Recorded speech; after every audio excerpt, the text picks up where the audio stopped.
عجبت منك باس على تواضعه لضيفه مكرم عظم مشايخه.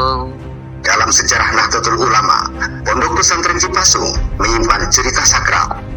Sebab di sanalah NU selamat dari usaha kooptasi pemerintah Orde Baru pada Muktamar NU ke-29 tahun 1994. Cipasung pada tahun 1994 ditetapkan menjadi tuan rumah dalam Muktamar ke-29, tepatnya pada tanggal 1 sampai 5 Desember 1994. Muktamar NU di Cipasung merupakan medan perang terbuka antara penguasa Orde Baru Presiden Soeharto dan Kiai Haji Abdurrahman Wahid atau Gus Dur.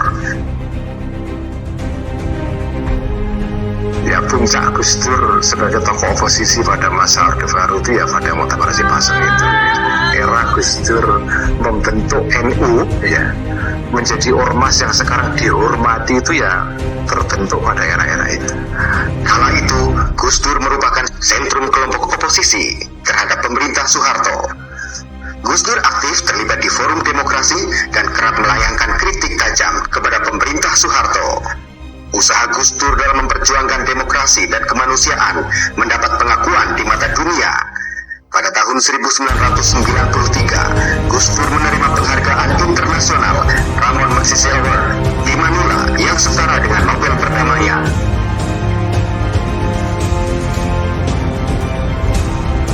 Sejatinya, Gus Dur yang telah menjabat Ketua Umum PBNU selama 2 periode sebelumnya enggan mencalonkan diri kembali. Akan tetapi, melihat kuatnya usaha intervensi Soeharto terhadap NU yang mengancam organisasi dan atas restu para kiai sepuh, Gus Dur memutuskan untuk turun gelanggang kembali. Melihat hal itu, kelompok Orde Baru tak tinggal diam.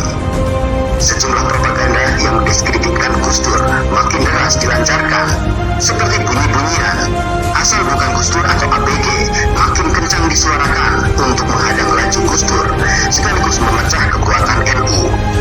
Di samping itu, pemerintah Orde Baru juga memasang lawan tanding Gus Dur, yaitu Abu Hasan.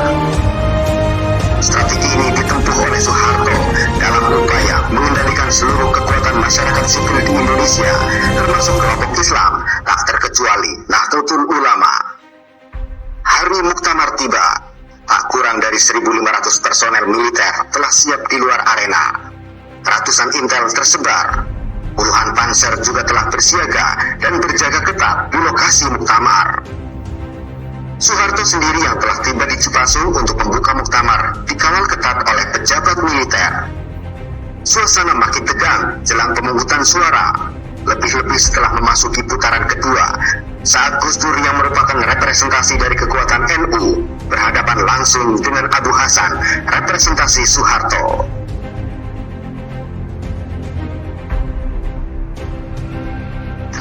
Di arena muktamar, para kiai sepuh, muktamirin dan aktivis muda NU dihantui kecemasan. Sejumlah kiai sepuh tak kuat membendung air mata sambil terus merapal doa, bermunajat agar NU selamat dari tekanan Orde Baru. Senin dini hari, 5 Desember 1994, panitia muktamar membacakan perolehan suara. Melalui pengeras suara, panitia membacakan perolehan suara Gus Dur versus Abu Hasan. Forum muktamar seketika pecah. Aktivis muda NU bersorak melepas rasa haru saat hasil penghitungan suara. Gus Dur unggul dari Abu Hasan. Gus Dur memperoleh 174 suara, sementara Abu Hasan 142 suara. Para pemuda NU meneriakan yel-yel, "Soeharto has to go! Soeharto has to go!" Berkat pertolongan Allah serta keberkahan doa para kiai dan wali, akhirnya NU selamat dan Gus Dur menjadi ketum PBNU untuk ketiga kali.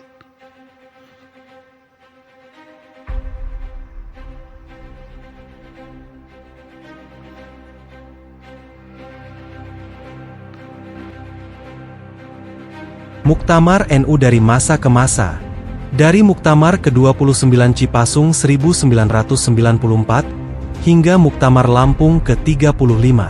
Muktamar NU ke-29 di Cipasung 1994, sebuah momen bersejarah yang tidak terlupakan. Semoga video ini dapat memberikan pengetahuan dan inspirasi bagi kita semua. Dalam sejarah panjang Indonesia, para ulama tak pernah absen dari panggung perjuangan. Mereka bukan hanya pengajar agama, tapi penuntun arah bangsa. Nahdlatul Ulama adalah warisan spiritual, sosial, dan politik yang lahir dari semangat pengabdian kepada umat dan tanah air. Dari Syekh Nawawi Al-Bantani hingga Kiai Haji Hashim Asy'ari, para ulama Nusantara telah merintis jalan.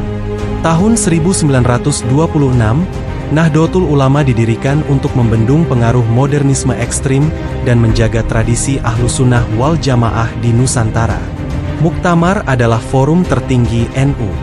Disinilah pemimpin dipilih, keputusan strategis diambil, dan masa depan organisasi ditentukan. Tahun 1994 di Cipasung, NU mencatat sejarah penting.